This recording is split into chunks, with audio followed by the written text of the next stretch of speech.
Hello အားလုံးပဲမင်္ဂလာပါခင်ဗျာဒါကတော့ကျွန်တော်တို့48ပို့ 30mAh e-bike အတွက် battery ရိုက်မှာပဲဖြစ်ပါတယ်ဒါကတော့15ရေး sale လေးတွေပါဒါကတော့သူ့မှာထည့်မဲ့ bracket လေးတွေပဲဖြစ်ပါတယ်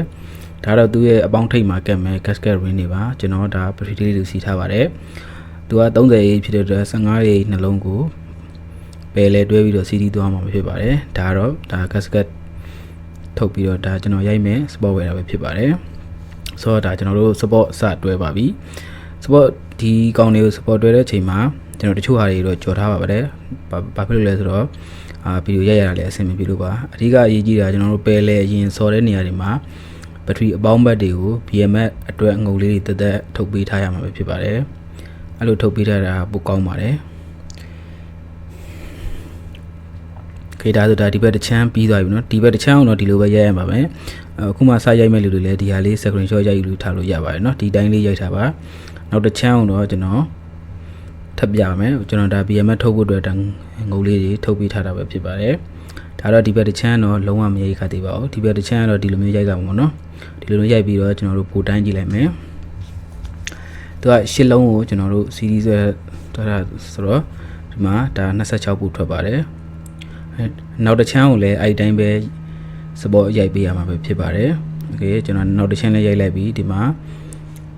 ဒီဘက်တစ်ချမ်း26ပို့ဒီဘက်တစ်ချမ်းကလည်း26ပို့အဲ့ဒါကိုကျွန်တော်တို့က CD ပြန်တွဲပေးရပါမယ်เนาะ CD ပြန်တွဲပေးမှာဟိုဘက်မှာပို90ကျော်ထွက်မှာပါဒါကျွန်တော် CD တွဲပြီးရိုက်ပေးလိုက်မှာပဲ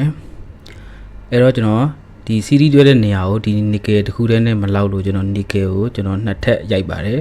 ဘာလို့လဲဆိုတော့ဒီနေရာတွေကတကယ်လှုပ်ဆွဲရင်ပါမဲ့အခြေအနေမလို့ပါ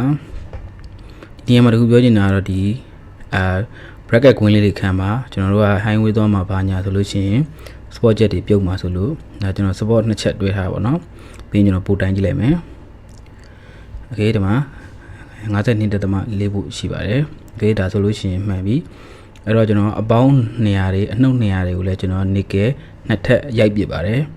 ဘာလို့လဲဆိုပို့ပြီးတော့စိတ်ချအောင်ပဲဖြစ်ပါတယ်โอเคဒါရိုက်ပြီးတဲ့အခြေအနေပါโอเคဒါကတော့ကျွန်တော်တို့ရိုက်ပြီးတော့ဖြစ်ပါတယ်ဒါရိုက်ပြီးသွားရင်ဒါထပ်စစ်ကြည့်ပေါ့နော်အစီအစဉ်ဒါကတော့ကျွန်တော်တို့ဒါ isolation paper ပါဒီကောင်လေးတွေကတ်ပေးရပါတယ်ဘာဖြစ်လို့ဆိုတော့ body ကကြတော့ကျွန်တော်တို့အနှုတ်ဖြစ်နေလို့ BMS ကြိုးတွေကအပေါင်းကြိုးတွေပါဒါကြောင့်မလို့ရေရှည်ခံဖို့ဆိုလို့ရှိရင်ဒီ isolation paper လေးတွေကတ်ပြီးအသုံးပြုပြီးလာပိုကောင်းပါတယ်ဆိုတော့ကျွန်တော်တို့ 1S2 ကစမှတ်ပါမယ်ခုနကကျွန်တော်တို့ရိုက်ထားတဲ့0အစကနေပြီးတော့အပေါင်းနေပဲကိုသူ CD လိုက်1 2 3 4 5 16 SD ကိုကျွန်တော်တို့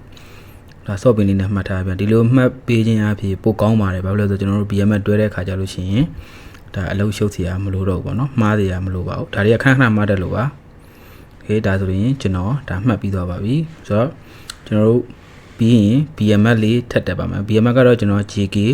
H224 ရဲ့60A BMS ကိုအသုံးပြုပေးထားပါတယ် JK BMS ဖြစ်တဲ့အတွက်ကြောင့်မလို့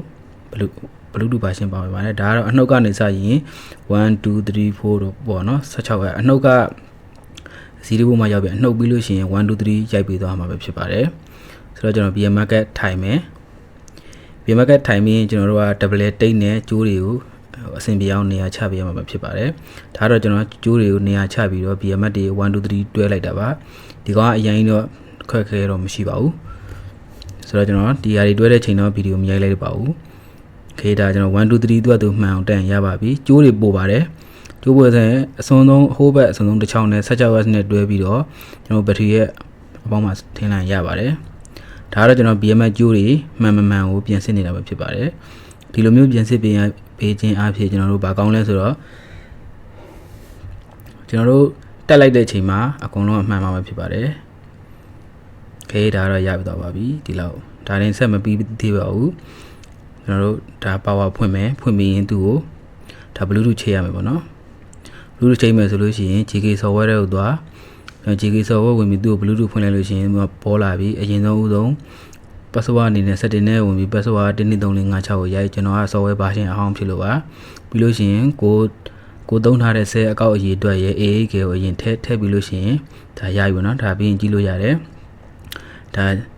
ချာချင်းတို့တစ်ချက်တို့ပွင့်နေပါပြီဆိုတော့ဆဲဘိုးရိတ်တွေကျွန်တော်အပြင်မှာညှိပြီးသားမို့လို့အရင်ကွာတာမရှိပါဘူးโอเค အဲ့ဒါဆိုရင်ဒါဒီကောင်လေးတွေကအပူခံပြားလေးပါအပူခံအဝါပြားလေးတွေအလွယ်ခေါ်လို့ရပါတယ်ဒီကောင်လေးတွေကမီးရှို့ရင်တော့မလောင်ပါဘူးဒါကြောင့်မလို့ဒီကောင်တွေထည့်ပေးခြင်းအဖြစ်ဒါအပူဒဏ်အောင်တော်တော်လေးကာကွယ်တာပဲဖြစ်ပါတယ်ခေပြင်ကျွန်တော်တို့ကကော်ထိုးရတယ်ပေါ့နော်တချို့ရေတွေဝင်မှာဆိုလို့ကော်ထိုးပြရတယ်ဒါကတော့ကျွန်တော်တို့ပြီးလို့ရှိရင်နောက်ထပ်အနေနဲ့မီးကျုံအိမ်နဲ့ထပ်ပြီးတော့လုပ်လိုက်ပါတယ်ဒါဆိုတော့စိတ်ချရတဲ့အနေအထားမှာပါဝင်ပါသွားပြီဖြစ်ပါတယ်ခေကျွန်တော်တို့ဆင်မယ်ဆိုရင်လိုက်လို့ကြည့်လို့ရပါတယ်အားလုံး